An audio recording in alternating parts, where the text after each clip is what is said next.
Vamos lá, irmãos, continuando aqui, nosso terceiro dia de aula de Religiões Comparadas 1 e 2. Estamos falando hoje sobre o catolicismo romano, agora é nosso segundo bloco. Vamos continuar lendo aqui sobre esse período em que o nosso irmão Raimundo Oliveira, ele trata aqui como essa paganização da Igreja Romana, ou seja, o declínio que se deu ao longo dos séculos. Lemos aqui os primeiros 1000 anos. Inclusive, pastor Johnny, há pouco, né, você tinha feito uma pergunta, e eu quero responder a sua pergunta, mas antes de falar sobre a pergunta que o irmão tinha feito, essa analogia que eu acabo de fazer com os lápis aqui, na realidade eu aprendi com o professor Ribeiro. Nós estávamos na igreja durante uma época, e na nossa escola bíblica, o professor Ribeiro estava dando aula para toda a igreja sobre seitas e heresias. Como ele é um mestre em toda a teologia, e nesse assunto ele também domina muito, eu me lembro bem, você vê, uma simples lição não sai do nosso coração, né, irmãos? Como é importante a gente, muitas vezes, além da informação doutrinária, trazer uma explicação simples. E aí na nossa igreja, quando você vai lá, você vê que temos uma barra com uma madeira que divide a parte, é quase como se fosse uma soleira do teto. E aí o Ribeiro olhou para aquela barra, né, e falou: olha, irmãos, estão vendo aqui, ó, essa barra? Muitas vezes a igreja, aí eu lembro que ele dizia, essa igreja católica, ela começou aqui, ó, no comecinho, estava tudo certinho. Aí, de repente, ali na frente, aumentou 1 centímetro só. Aí foi quando ele usou a analogia. Só que aí passou 100 anos, aí aquilo que era 1 centímetro virou 1 metro. Aí depois acrescentou mais algumas coisinhas. Depois de 200 anos virou 10 metros. E aí, ao longo de 1000 anos, olha onde a gente chegou. A questão do celibato. E a tua pergunta, pastor Johnny, reformula ela novamente, porque agora eu vou respondê-la, né? Então, eu fiz questão de dizer de onde eu aprendi essa analogia, mas ela explica muito, né, irmãos? Explica demais. Um pouquinho de hoje, e a gente tem que lembrar que a gente está na história. Daqui a 100 anos será muita coisa, né? Então, eu aprendi essa analogia com o Ribeiro. O pastor tinha perguntado, né, pastor, sobre a questão do celibato? Pois é. Qual que é a real motivação, né? Porque inicialmente, sei lá, tá bem claro aqui que não se trata apenas da separação, né, do sacerdócio e você se dedicar somente a Deus. Aliás, na minha cabeça estava claro, mas há talvez algum outro motivo que é mais latente do que apenas essa ideia. Eu quero acreditar que a resposta a isso, pastor, na minha opinião, uma das respostas está aqui, ó. Quando começa o papado? No século VII. Sétimo século, não é isso? Começo histórico do papado. Quando começa o papado, você crava uma estaca de autoridade.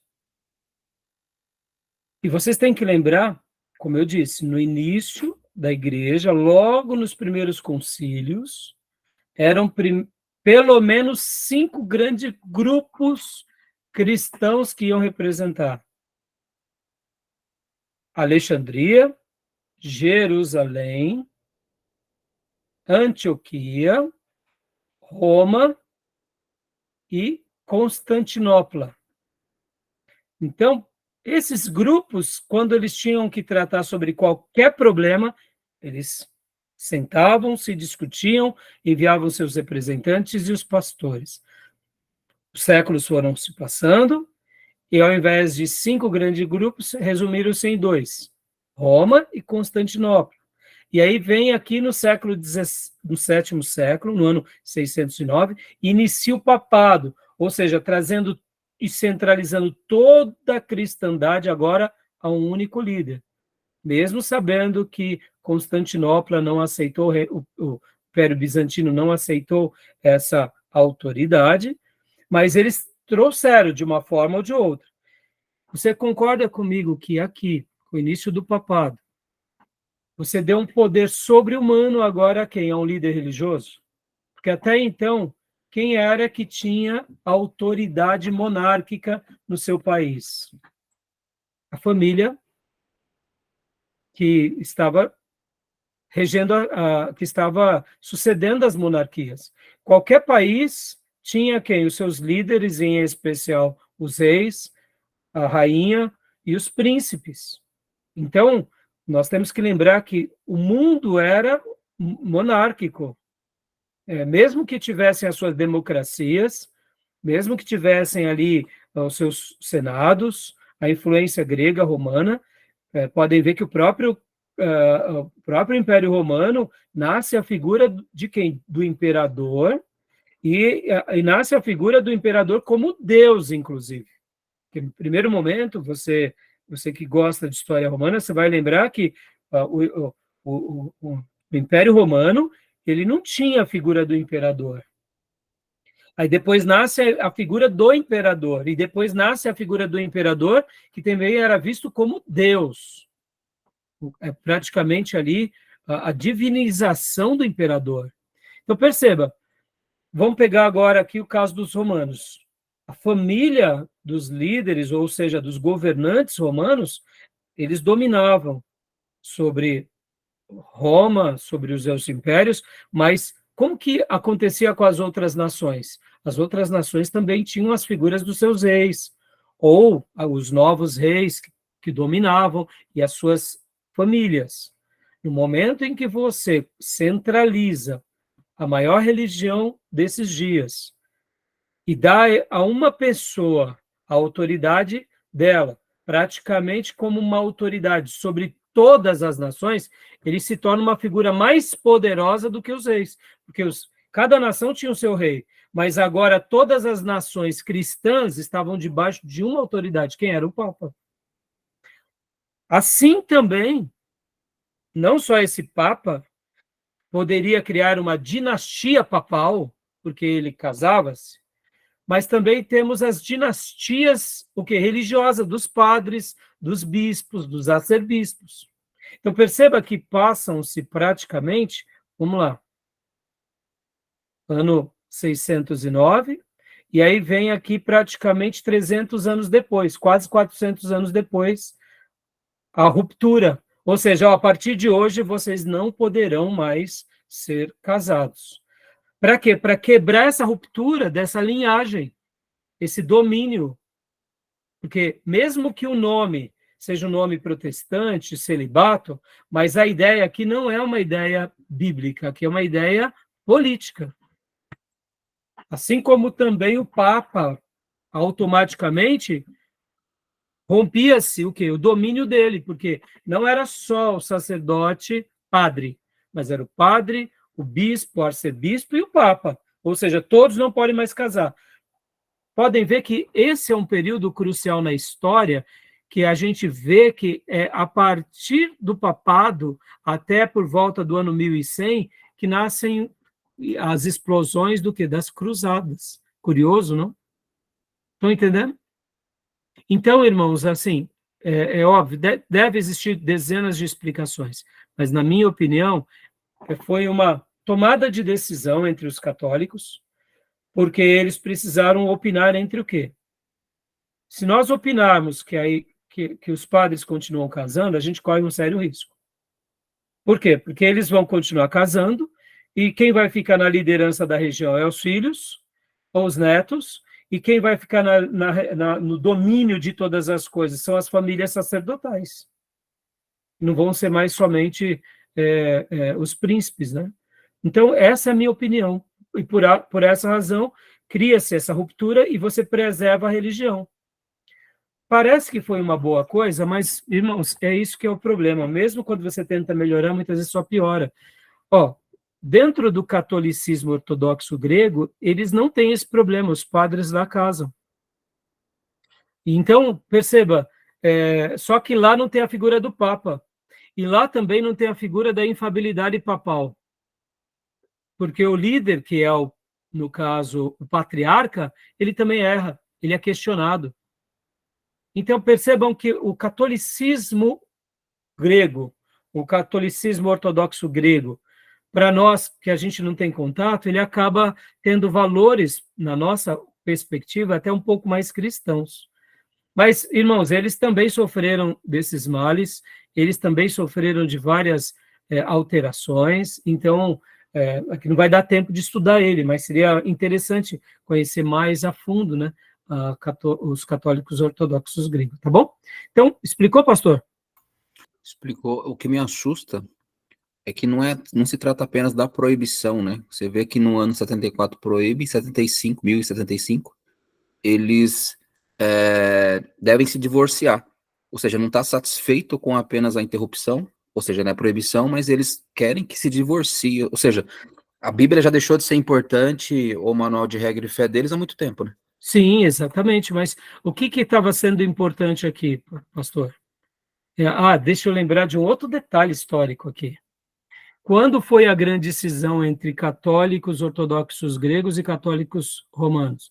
1054. Entenderam? Então, era uma maneira do quê? Não, a gente precisa descentralizar aqui. Se diferenciar deles. Não, e a questão também é se diferenciar e também se preservar, porque eu me diferencio. No entanto, você concorda que se eles não tivessem feito essa inclusão, o que seria o catolicismo hoje? De famílias dominantes, entendeu? Sim. Então é muito curioso, mas o que você falou foi muito bem colocado. A questão bíblica já não é relevante, mas muita coisa para eles bíblica já não era mais relevante. Né? Muita coisa. Pode ver que divorcia, não importa, porque aí é aquilo, né, pastor? Quando você quer justificar uma tomada de decisão, qual é a tomada de decisão? Bom, o Papa teve a palavra dele é a palavra de Deus, e você pode fazer isso, e o seu pecado está perdoado porque você é um sacerdote da igreja. Ou seja, mas é aí onde você percebe que quando o negócio já se degringola, qualquer coisa que você diga pode ser um subterfúgio, né? Válido, né? Interessante, né? Tá bom? Irmãos, deixa eu só falar uma coisa. Desculpa, pastor. Comentou aí, só complementando, né? O Papa já tem a representatividade, né, segundo a ótica deles, de Deus na Terra. Então, ele falar está determinado. Exatamente. Tá bom? Então, aqui, Maísa, nós estamos lendo, filha, aqui é o século, né? O ano e os acontecimentos.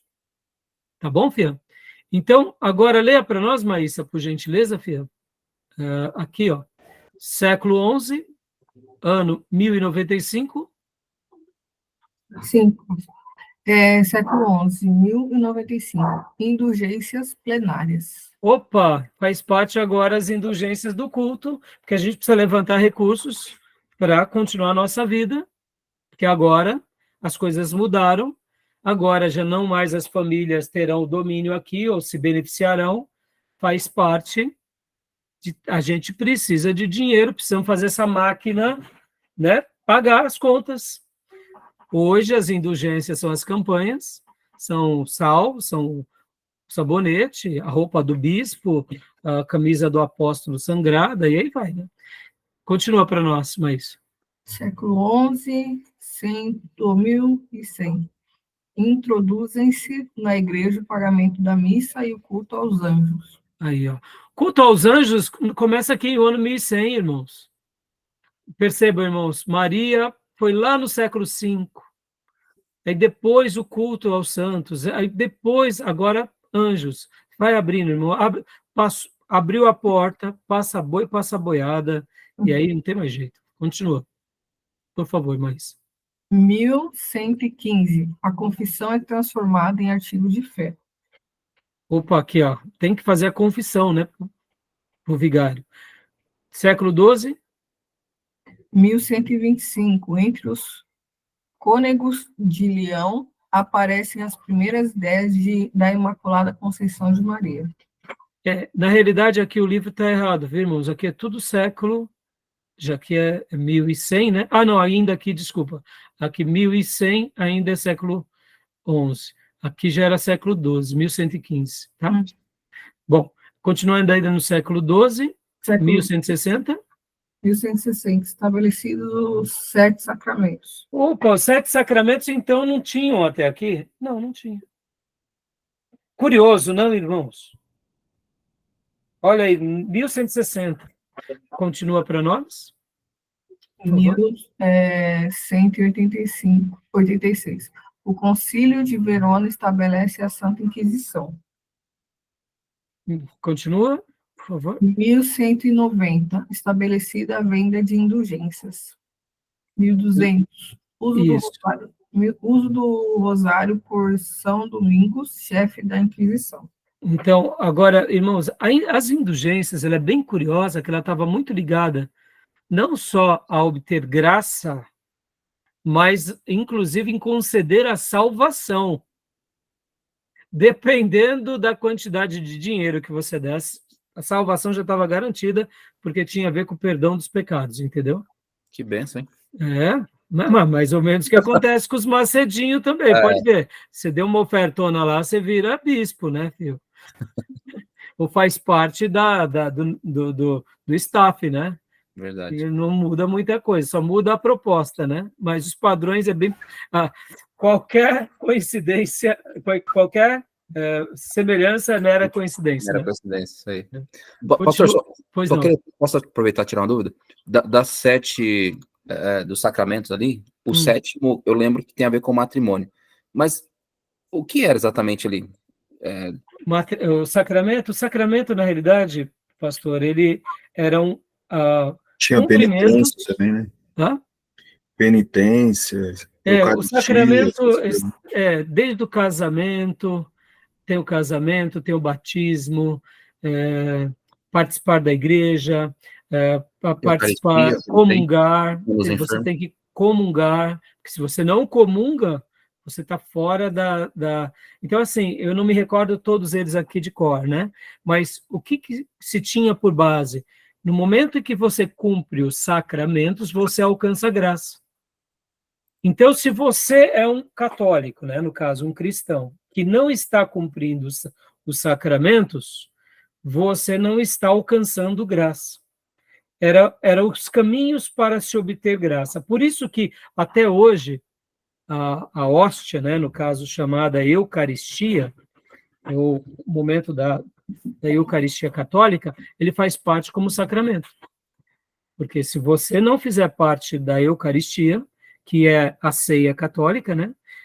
Por que essa palavra é Eucaristia? Quando Jesus pega o pão e o vinho e dá graças, né, e tendo dado graças, essa expressão deu graças é caris, então ele deu graças, então é Eucaristia, é o ato de dar graça. Então, a ceia nossa, que para eles depois vira, no caso, a Eucaristia, que é a hóstia, então é um dos sacramentos. Assim como o batismo, pode ver que você batiza, já deixa de ser pagão. É um sacramento. É o casamento, é um sacramento. Então, pertencer à Igreja Católica é um sacramento. Então, se você deixa a Igreja Católica, você... Né? Então, já eu até vou abrir aqui para nós, para recordar, quais são os sete sacramentos. Deixa eu abrir aqui. Mas você respondeu a minha pergunta. Mas é isso, entendeu? Uhum. Aqui, os sacramentos da nova lei foram instituídos por Cristo e são em número de 7, a saber, batismo, confirmação, Eucaristia, penitência, unção de enfermos e a ordem e o matrimônio. Esse a ordem eu não me recordo o que seria. A penitência seria o que? Jejum?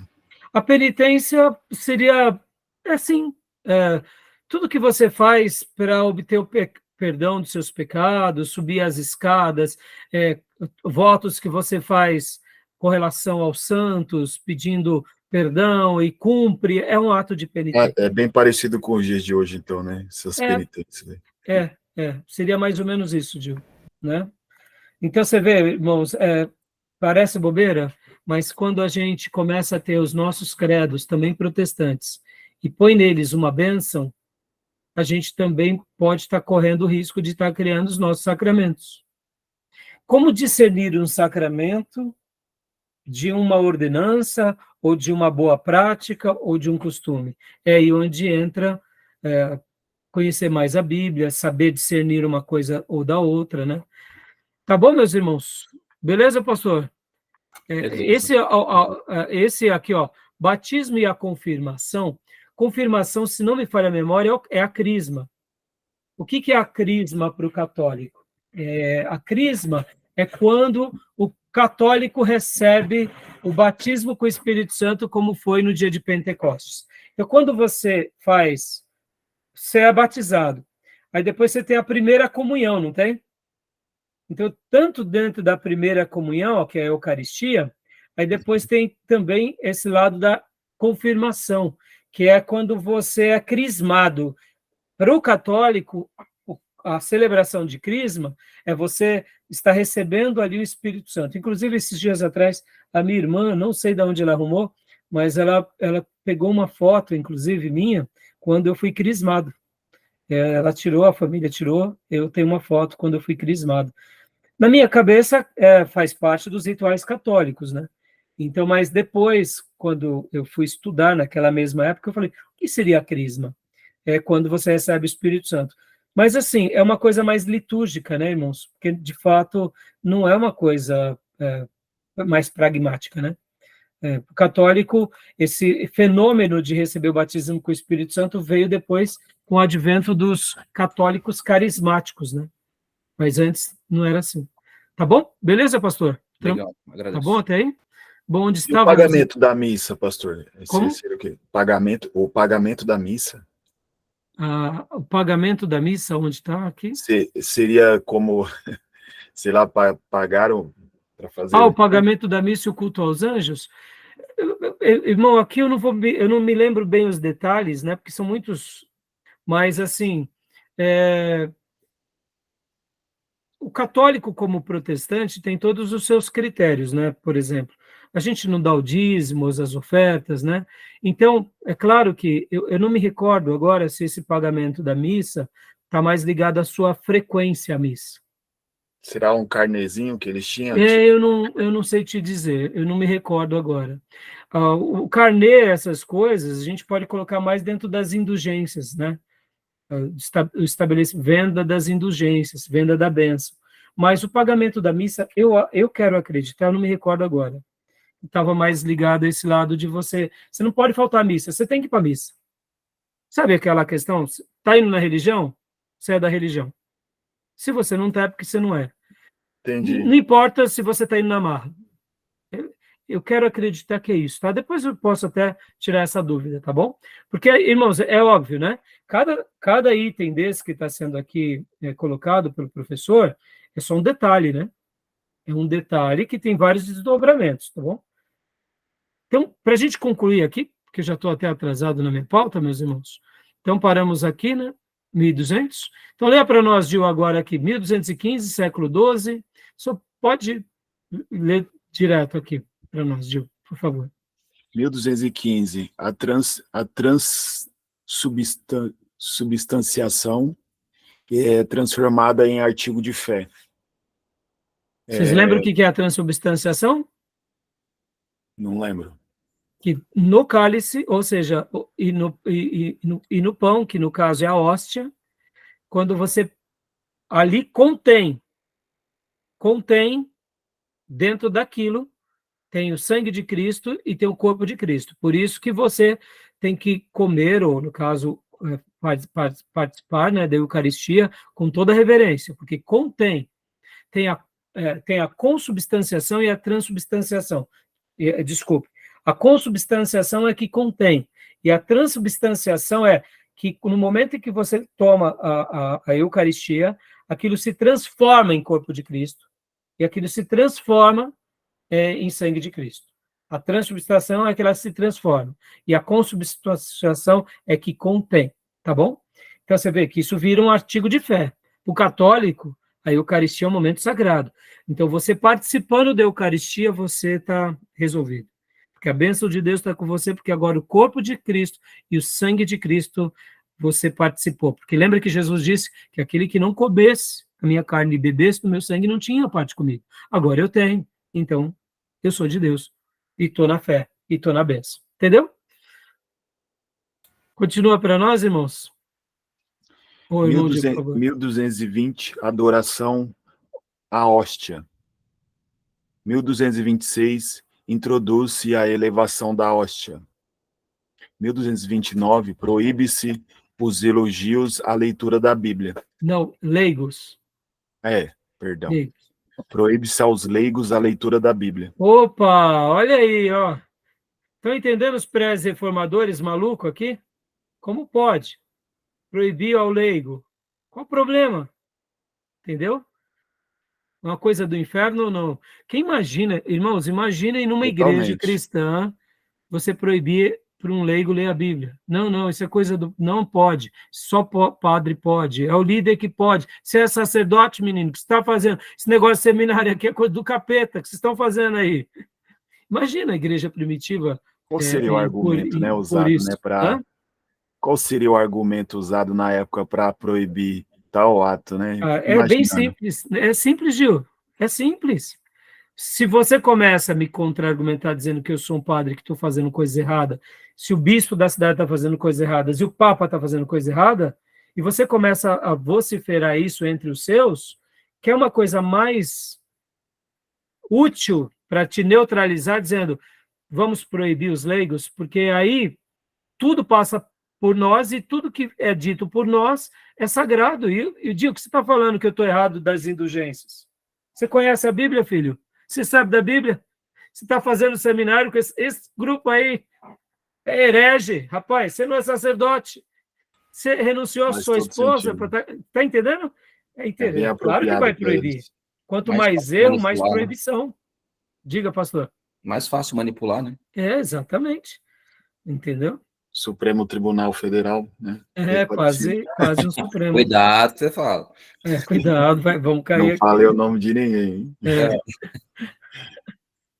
Vamos lá, continua. 1264, Festa do Sagrado Coração. 1303, a Igreja Católica Apostólica Romana é proclamada como sendo a única e verdadeira, e somente nela o homem pode encontrar a salvação. Percebam, no ano de 1054 houve a cisão. Agora, eles ainda colocam mais uma pedra sobre isso. Ó, nem os outros, é só a romana. Está entendendo, irmãos? Olha onde chegaram. Está entendendo? Continua para nós? Eu lembro de desculpa, eu lembro só de um fato, quando eu fiz a primeira comunhão, nós tínhamos que professar que nós pertencemos à Igreja Católica Apostólica Romana. E de fato, não entendi, agora está bem claro. Está bem claro. Pastor Johnny, eu sou nordestino, e minha mãe falava assim que a católica ortodoxa grega, ela que chegou a conhecer, eu perguntava para ela, mas mãe, tem o grego? Ela falava, tem, mas eles são diferentes, filho. Lá as coisas são diferentes, não sei o quê, mas nunca ficou claro na minha cabeça, e pode ver, o Ocidente, irmãos, aí eu te pergunto, por que não temos mais católicos ortodoxos gregos entre nós? É simples. Não é politicamente correto. Porque, querendo ou não, os católicos ortodoxos gregos dominam no Oriente, hoje o que é para nós o Oriente. Então, não é conveniente ter uma força religiosa que pode também descortinar uma força política. E o oposto também é verdadeiro lá. Lá também o catolicismo romano não tem força. Por quê? Porque também a política deles não querem. Você está entendendo, irmãos? Como a política atrapalha a fé, e quando uma fé coloca coisas sobre a outra, olha aí onde a gente vai chegando. Irmão, vamos correr aqui, porque na realidade eu só queria ter gastado 15 minutos aqui, já estou gastando 1h30 aqui, só nisso. Mas vocês percebam que é assustador isso. É assustador. E eu quis realmente confrontar vocês, porque a partir daqui nascem as doutrinas, entendeu, irmãos? Então, leia para nós, Gil, 1311. Procissão do Santíssimo Sacramento e a oração da Ave Maria. Opa! Mas no século V ela tinha sido considerada divina. Só agora a oração, sim. E aí, continua? 1414, definição da comunhão. Continua. Comunhão, Como a um só definição da comunhão. Isso. Como um só elemento. A hóstia o uso do cálice fica restrito ao sacerdote. No caso aqui, houve essa mudança, né, irmãos? Aqui vem a hóstia, mas na composição da hóstia, não sei se vocês sabem, eles colocam também o vinho, tá?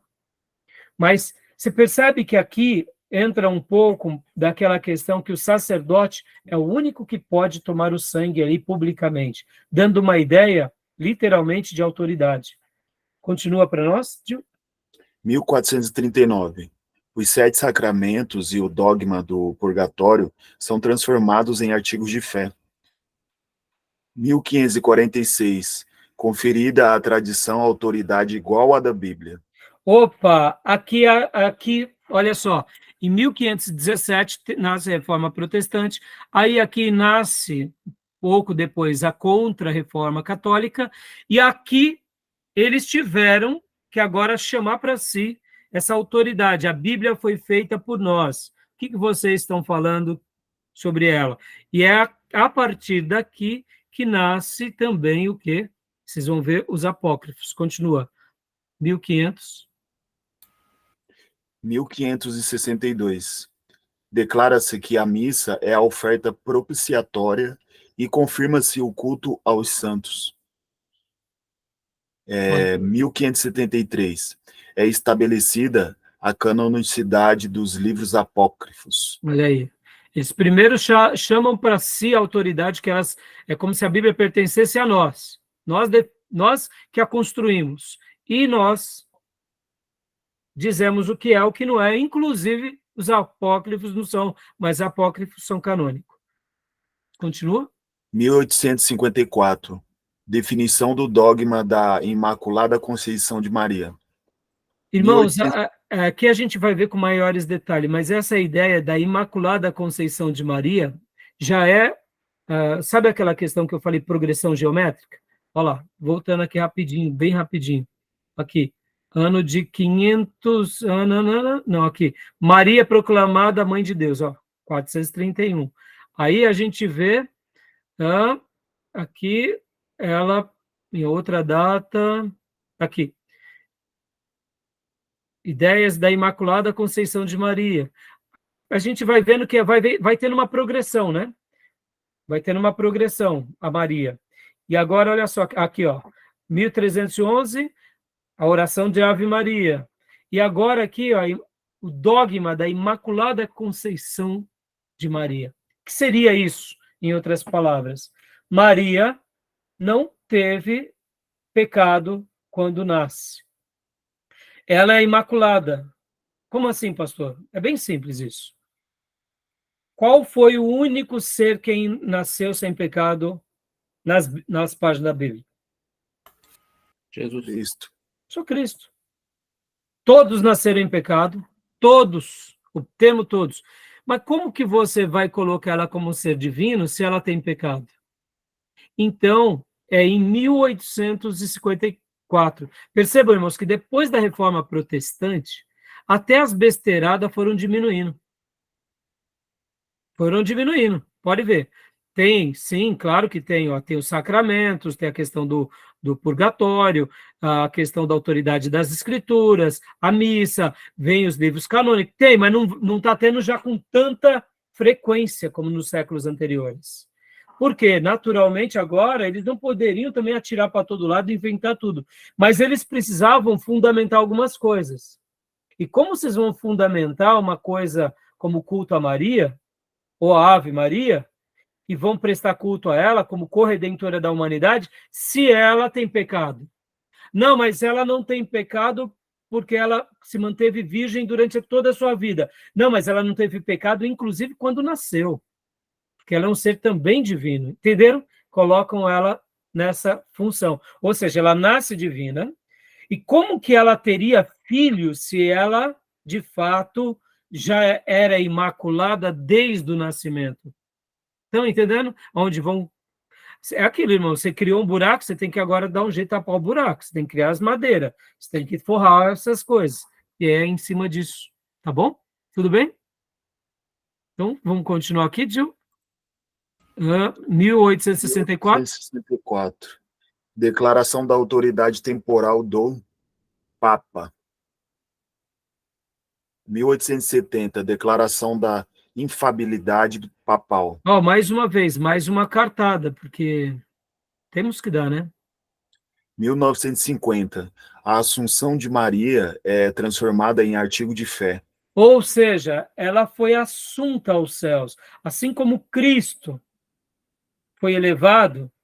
Pera lá, pastor, então quer dizer que eles primeiro começam a falar que ela tem um lado divino, depois ela vai sendo adorada, depois constroem uma teologia, e depois nessa teologia ela não tem pecado, e depois ela é elevada.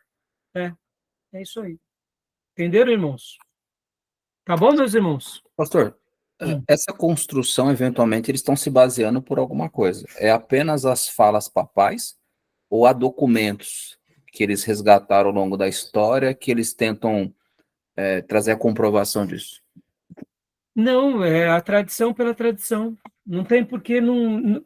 Pastor, pega aqui o restante, como a gente Garantia viu. sou Joe? É Hã? quase garantia sou Joe? Não era só uma questão de garantia, mas pensa assim, como que você vai desconstruir o que a igreja que diz ser verdadeira construiu? Até questão de Concorda? comércio hoje, né? Se hoje fala, reavaliamos aqui, Maria não é mais Deus. Acabou Pronto, tudo, né? acabou. Tudo, ruiu tudo. Acabou. Exatamente, entendeu? Exatamente. Bom, a gente vai ver nas apostilas, inclusive, para vocês terem uma ideia, eu tenho aqui a Bíblia de Jerusalém, mas eu vou trazer a citação. Na Bíblia de Jerusalém, quando fala que Jesus teve seus irmãos, vocês vão ver ali que está lá, Maria, depois, de fato, de ter tido Jesus, ela teve filhos, e na Bíblia de Jerusalém, que é uma Bíblia católica, é mencionado isso. Aí se prepara, os próprios católicos querem degolar, né? Os católicos que fazem tal afirmação. Tá bom? Então, meus irmãos, o que eu acredito, pastor Johnny, aqui para eu mudar nossa apresentação. Deus usou pré-reformadores, usou. Deus usou Lutero, usou. Deus usou muitas pessoas, usou. Quem sabe um dia o próprio catolicismo cai em si, mundialmente, e voltem somente às escrituras. E, de fato, digam, não, estamos errados. Só que você tem todo um império, você tem toda uma economia, você tem toda uma tradição, você tem toda uma cultura, você tem toda uma guerra espiritual. Irmãos, vocês percebem que, ao tratar de religiões comparadas ou seitas e heresias, a gente está lidando com guerra espiritual o tempo todo? A força que gera sobre essas pessoas, a maneira em que elas são conduzidas em nações e grupos e famílias, riquezas, culturas, ano pós ano, geração pós geração. Você acha que o diabo não toma proveito de tudo isso? Não incrusta ali os seus tentáculos? Deus pode fazer isso? Pode. Eu quero crer que um dia isso vai acontecer. Quando? Quando for o último grande avivamento. Eu quero acreditar. Porque no grande avivamento vai acontecer coisas extraordinárias. Quando Deus levantar os dois últimos líderes, que serão os dois profetas sobre a terra, junto com 144 mil eleitos de Deus para a última colheita, eu quero crer que, quem sabe um pouco antes, o próprio catolicismo já vai ter passado por uma grande transformação. Ah, pastor, mas o católico não tem jeito. Irmãos, a gente está aqui hoje. Lutero teve jeito, porque Deus não pode fazer isso. Entenderam?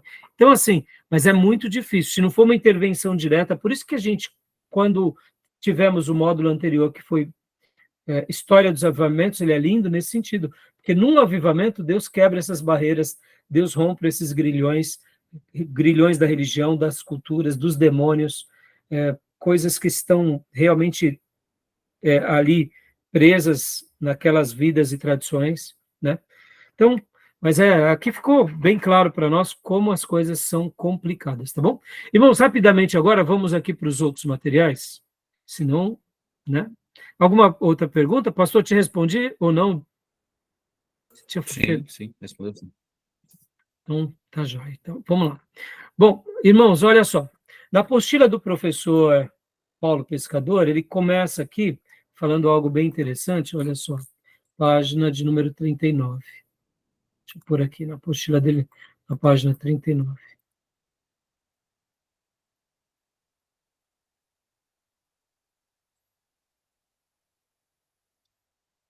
Vamos ler rapidinho, a gente vai dar uma pincelada e já vamos para os slides e para os outros materiais. As 12 grandes religiões do mundo. Ele vai tratar aqui cristianismo, judaísmo, islamismo, hinduísmo, budismo, shintoísmo, jainismo, sikhismo, confucionismo, taoísmo, zoroastrismo e animismo. E aí vem o cristianismo. Leia para nós, Tomé, por gentileza, essa parte, por favor. Cristianismo, origem, Israel. Está me ouvindo? Estou te ouvindo, pode continuar. Tá. Origem, Israel, ano 30 depois de Cristo. O cristianismo, como o judaísmo e o islamismo, professa a fé em um só Deus que se revela por meio de profetas. Os cristãos, porém, não se satisfazem por confessar que Jesus é o maior dos profetas. Insistem que ele é a encarnação de Deus. Sendo assim, conforme expressa o pastor Cláudio Honor de Andrade, o cristianismo é uma religião fundada com base na vida e nos ensinos de nosso Senhor Jesus Cristo. Tem como base os escritos dos profetas do Antigo Testamento e dos apóstolos vocacionados e treinados por Jesus. O cristianismo não é e nunca foi uma seita judaica. Constitui-se no cumprimento fiel das promessas feitas aos patriarcas, reis e justos de Israel, e a plenitude da religião anunciada pelos profetas hebreus durante o Velho Pacto. Visto ser este estudo parte de um curso teológico cristão, torna-se desnecessário fazer uma exposição sistemática sobre o cristianismo. Voltaremos a tratar desse assunto no capítulo 10. Joia. E aí a gente vai pincelar um pouco já o capítulo 10, mas a gente vai fazer um intercâmbio aqui com o material do professor Sidney. Agora aqui também, falando, abrindo um pouquinho religiões comparadas, irmãos, só leia para nós, pastor Johnny, só essa primeira parte aqui, esses 2 primeiros parágrafos, por favor, que aqui nós estamos no livro Religiões Mundiais, tá? Que é aquele que o Tomé, inclusive, preparou para nós. Pastor, só não carregou para mim, está na capa aqui ainda. Ainda está na capa? Ó, já mudei aqui. Não mudou?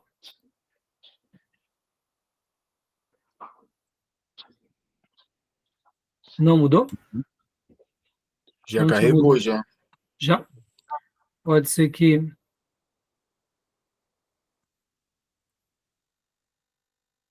Mudou, pastor?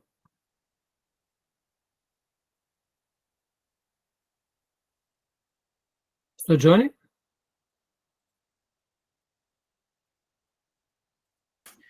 Acho A que internet dele deve ter é falhado. a internet dele, então, né? Então, deixa eu ver. Pastor? Oi, então, carregou? Carregou sim. É que tá Então, falhando aqui para mim. Tá. Mas já carregou. Então, dá para ler para nós, por gentileza? Senão se você achar melhor, eu posso pedir pro Dio ler, porque se tua internet estiver ruim. Eu tô te ouvindo bem agora, acho que agora vai fluir. Então, pode ler. Cristianismo. Aliás, desculpa, cristianismo. essa é a mesma frase que lemos há pouco, né? Beleza. Essa frase. Agora lê essa segunda em diante. Vou a por partir favor. do judaísmo, então? Isso. Por favor. Pois não. O judaísmo, desde os dias do Velho Testamento, esperava a vinda do Messias, ou ungido de Deus, A esperança messiânica aumentou após o desaparecimento do reino de Judá em 587 a.C. Mais ou menos, né? Aliás, ponto. Mais ou menos, os judeus esperavam a intervenção de Deus na história ao lado do seu povo, mas havia várias interpretações de como o Senhor interviria.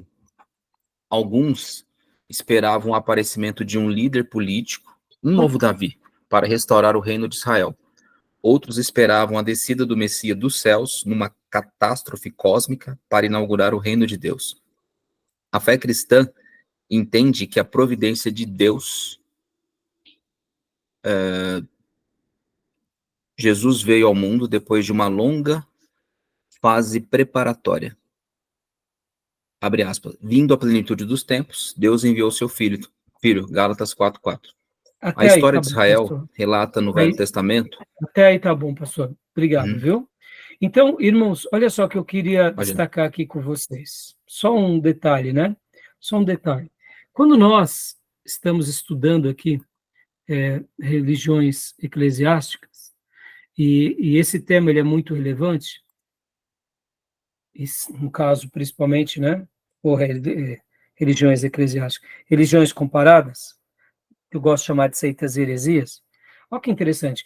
Agora a gente está falando do cristianismo para falar do catolicismo. Mas eu queria abrir um leque aqui com vocês, rapidamente. Antes de nós sermos considerados cristãos e recebermos esse adjetivo, né, de cristãos, e esse título de esse sufixo, né, que nos leva a ser chamado do cristianismo, olha só que interessante. Se a gente fosse ver a ferro e fogo, o cristão, quando ele surge ali nos seus primeiros 200 anos, eles praticamente eram judeus que seguiam o Messias. Concordam comigo ou não? Sim. Em outras palavras, eles eram judeus que adoravam o Messias. Bom, com o advento da criação da igreja, com a expansão da igreja, agora eram gentios que estavam sendo evangelizados por judeus, que agora aceitavam a Jesus como Salvador, que era um judeu, e aprendiam as boas novas, que era a síntese do Evangelho, e o Velho Testamento. Ou seja, eram gentios que agora eram também incluídos à fé judaica. Então, em última instância, poderíamos dizer que a nossa fé, e a gente sabe disso, é óbvio, porque o cristianismo ele está sedimentado sobre o solo do judaísmo, não era nem um pouco estranho eles se considerarem meio judeus. Como hoje nós, por exemplo, somos considerados meio judeus. Pode ver, nós temos um pai chamado Abraão, nós temos todo um Velho Testamento maravilhoso, livros históricos, proféticos, poéticos, ou seja, profetas maiores, profetas menores, que são nossos livros. E temos a grande revelação de Deus por meio do Evangelho, que mostra o próprio Salvador, que é um judeu, e de contrapartida ele escolhe 13 apóstolos, e desses 13 fazem um representante da última revelação, sendo que ele inclui alguns discípulos para participar dessa revelação sob a autoridade desses também judeus, que é no caso dos escritos de Marcos, que está sob a supervisão de Pedro, e Lucas, que está sob a supervisão de Paulo. Ou seja, é uma obra de judeu, é uma obra de hebreu. Então, a nossa fé ela é uma fé totalmente baseada em toda a construção judaica. Então, assim, por que eu estou falando tudo isso, né, irmãos? Quando a gente fala, né, somos cristãos, eu gostaria de dizer que não tem como você separar o cristianismo dessa origem, dessa fundamentação, tá bom? Agora, é claro, não é tradição dos homens. Estamos aqui seguindo o modelo da igreja primitiva, tá bom? Beleza até aí? Tranquilo? Deu para entender ou complicou a cabeça de vocês? Beleza. Não? Né? Eu quis destacar porque tem hora que a gente olha assim e fala assim, não tenho nada a ver com os judeus. Eu não sou um cristão, sou um judeu. Eu sei disso. Mas o nosso cristianismo ele é totalmente baseado em toda a história do passado desse povo, dessa nação, daquilo que aconteceu naquela geografia, daquela Terra Santa, sendo usado aqueles profetas que falaram do nosso Salvador, e que tudo começou com um homem chamado Abraão e fez dele, que era um gentil, o pai de muitas nações. Acabou. É interessante isso, que a gente olha com mais... olha com menos barreira, né? Bom, vamos aqui para os slides agora do professor Sidney, rapidamente. Né? Agora, religiões comparadas, catolicismo. Vamos lá. Maísa, leia rapidamente aqui para nós. Vamos dar uma corrida. Catolicismo romano. João foi o último discípulo a morrer. Depois da tomada de Jerusalém na conquista pelos romanos e a última grande revolta judaica de Massala. Entre os anos 66 a 74, passa a ficar maior a diferença de cristão e judeu. O império passa a dar uma taxa aos judeus, os fiscos judaicos. Esse imposto não foi aplicado aos cristãos, mas somente aos judeus. Por volta, então, do ano 80, o cristianismo já era considerado distinto do judaísmo. Por que era distinto? Leia-se distinto, mas não leia antipático, tá? Entenderam? Uma coisa, você é judeu. Para mim, Jesus é um profeta, ele não é o meu Messias. Não, para mim, ele é profeta e é o meu Messias que eu adoro. Então tudo bem. Mas percebam que até a destruição do templo, o que os cristãos iam fazer livremente? Iam adorar a Deus no templo. Vocês conseguem entenderem isso? Conseguem notar esse lado? Não parece estranho para nós, né? Paulo indo ao templo adorar a Deus? Não é estranho? Quando Paulo chega para Timóteo e diz, Timóteo, já que você tem parentesco judaico, faça algumas cerimônias judaicas, porque assim você será bem visto entre judeus e entre cristãos. Mas não parece uma coisa meio esquisita? Quando Paulo, ele na sua última viagem, que ele vai para Jerusalém, e depois ele é preso, é levado para Cesareia, e depois ele vai para Roma, ele faz um voto, ele rapa a cabeça, lembram disso? Vocês lembram, irmãos? Lembro. Olhando de uma forma assim, sem o estudo, é estranho, né? O apóstolo dos gentios fazendo voto judeu. Aí eu te pergunto, tinha algum problema ele fazer isso? O que vocês acham?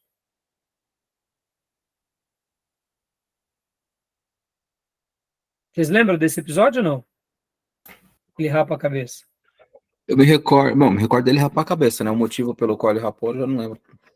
Era um rito judaico de purificação, e Paulo, como ele queria ir para Jerusalém, porque ele tinha o desejo de pregar aos seus compatriotas e depois ir a Roma, ele achou que fazendo isso, ele teria o quê? O apoio dos seus patrícios.